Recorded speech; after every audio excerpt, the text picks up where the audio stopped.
E aí, pessoal, vamos aproveitar o embalo e continuar naquela empolgação total. Ó, que empolgação, porque o nosso tema é direito empresarial, só exercícios OAB, FGV, para a gente matar o direito empresarial na prova, sair sorrindo e passar inveja em todo mundo dizendo fechei. Fechei a prova, passei, tô tranquilo, vermelhinha na mão, agora só falta pagar a anuidade. Então vamos lá, voltando, porque nós temos muitas questões de onde saíram aquelas 9 questões que nós já resolvemos anteriormente. E aí, falando nisso, vamos agora para a nossa 10ª questão. Vamos lá na tela comigo.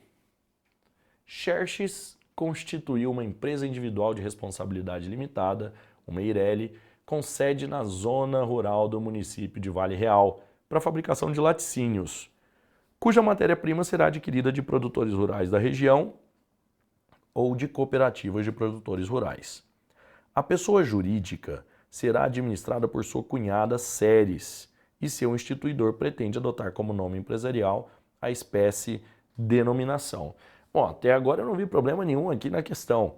Ele quer uma EIRELI que vai ter sede na zona rural, vai atuar de forma organizada, adquirindo produtos de cooperativa. Não está dizendo que é uma cooperativa, é uma EIRELI, é individual. E a pessoa jurídica será administrada por seu cunhado e seu instituidor apresentou da nome empresarial e espécie de denominação. Ele pode ter tanto denominação quanto firma. Então, até agora, não vi dilema na questão 10. Vamos lá nas alternativas, então. Com base nessas informações e na disciplina legal da EIRELI, assinale a afirmativa correta.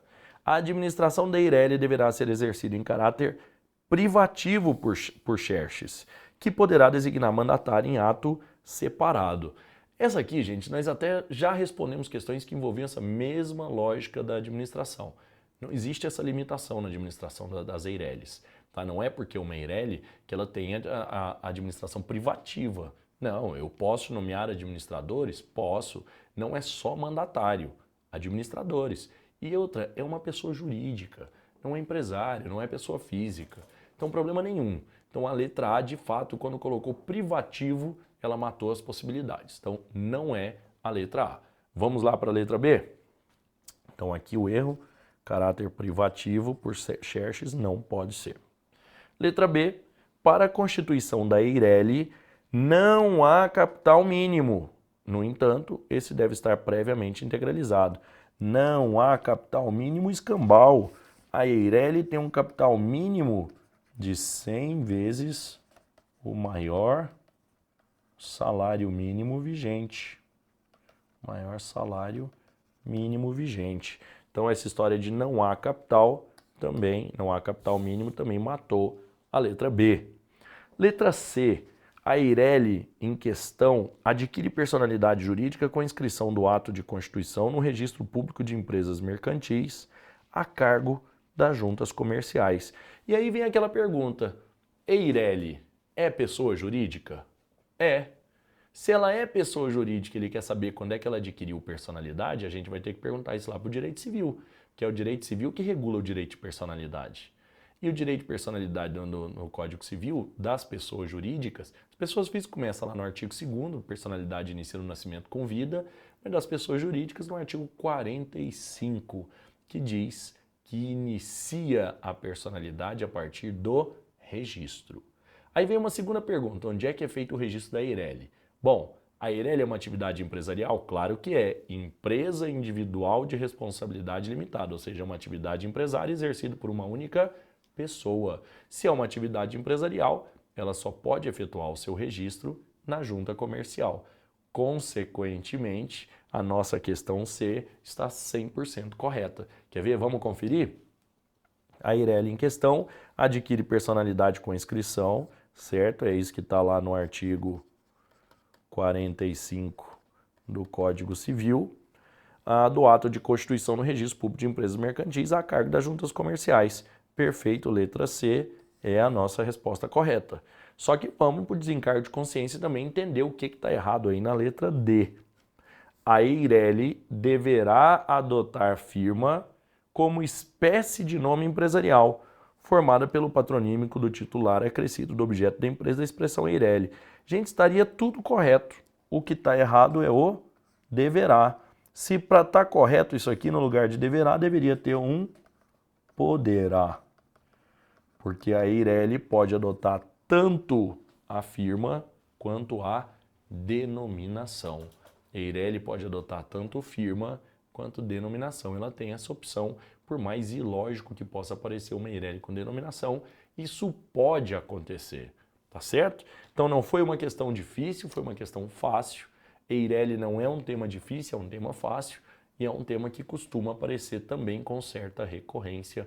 Ficou um tempo aí sem aparecer na prova, então também traz grandes chances de aparecer aí nas provas seguintes. Tranquilo? Então vamos dar uma olhadinha no restante aí. Mais uma questão, questão 11 na tela. Fagundes e Pilar são noivos e pretendem se casar. Pobre coitados. Mas tá bom, querem, vai lá. Adotando o regime de separação de bens mediante celebração de pacto antinupcial. Lógico, se eles adotaram o regime de separação de bens, só pode ser com a celebração de pacto antinupcial.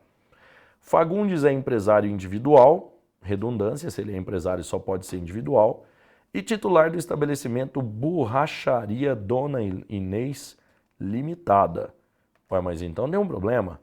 Ele é empresário individual e, além disso, ainda é sócio de uma limitada? Tem um erro aqui nessa questão, né, FGV? Ele é empresário individual e sócio da limitada? Alguma coisa assim. Celebrado o pacto antinupcial entre os nubentes, o advogado contratado por Fagundes providenciará o arquivamento e a averbação do documento. Na verdade, gente, pouco importa aqui o erro do enunciado. O enunciado não é bem um erro, ficou confuso. Não dá para saber se além de empresário ele é sócio ou o que é. Porque falou que ele é um empresário individual e titular do estabelecimento. Mas a pergunta aqui eu tenho certeza que não vai girar em torno disso, porque falou do casamento e da separação de bens. A pergunta que vai girar aqui é em torno da responsabilidade da esposa. Porque a partir do momento que ele é um empresário individual, esquece a sociedade. A sociedade não vai fazer diferença para isso.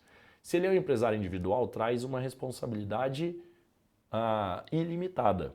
Se ele fosse casado na comunhão universal de bens, ou mesmo na comunhão parcial com o patrimônio que adquirim posteriormente, a esposa acabaria sendo atingida. Então, por esse motivo, é que a separação de bens deve, de alguma forma, proteger o patrimônio da esposa das responsabilidades dele enquanto empresário.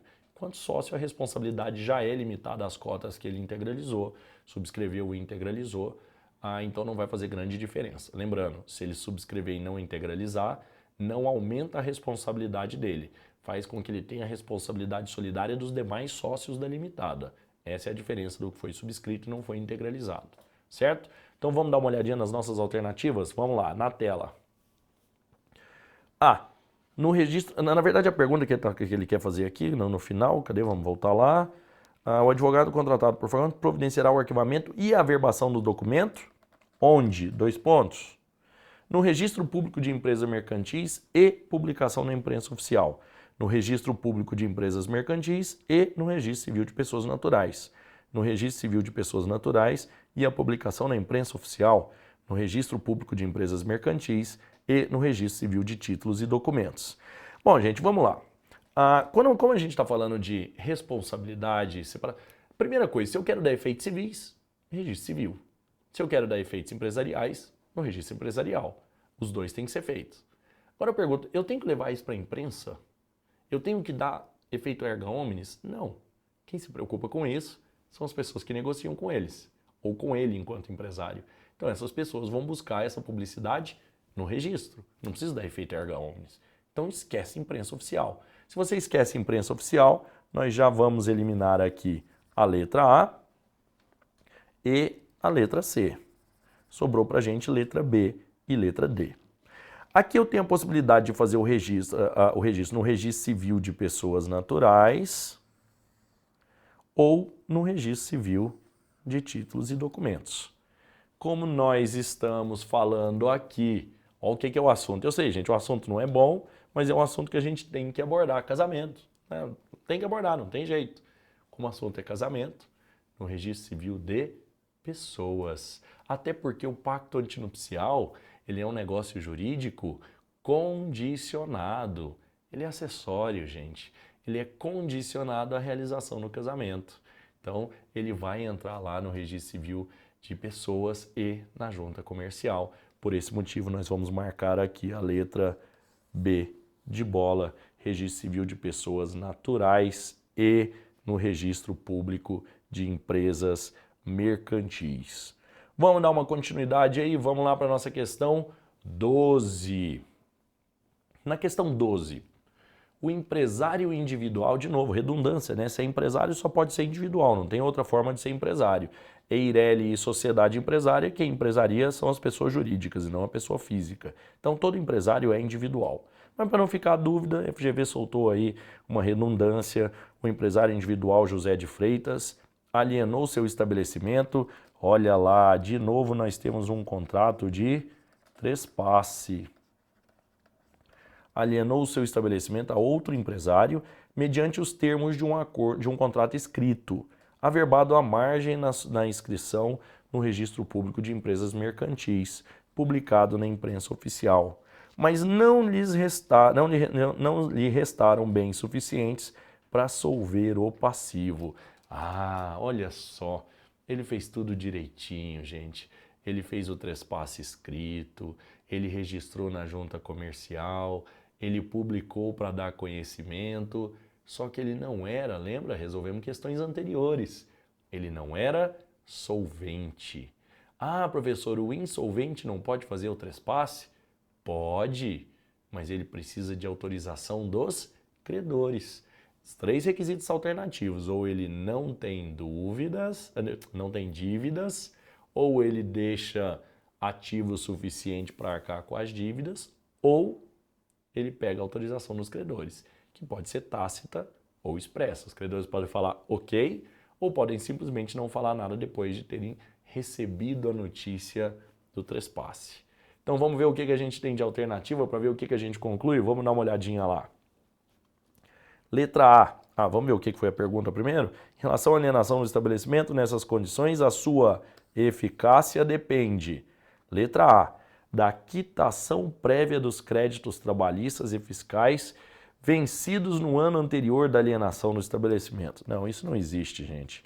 Até porque a partir do momento que o trespasse é feito, nós vamos ter ainda uma solidariedade, teremos uma solidariedade entre trespassante e trespassado por todas as dívidas escrituradas pelo período de 1 ano.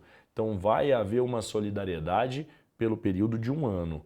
1 ano a contar do vencimento para as dívidas vincendas e 1 ano contado do trespasse para as dívidas vencidas. Então tudo aquilo que estava vencido continua solidariamente de responsabilidade solidária tanto de trespassante quanto de trespassado. Passando aí para o item B, do pagamento a todos os credores ou do consentimento destes, de modo expresso ou tácito, em 30 dias a partir da sua notificação.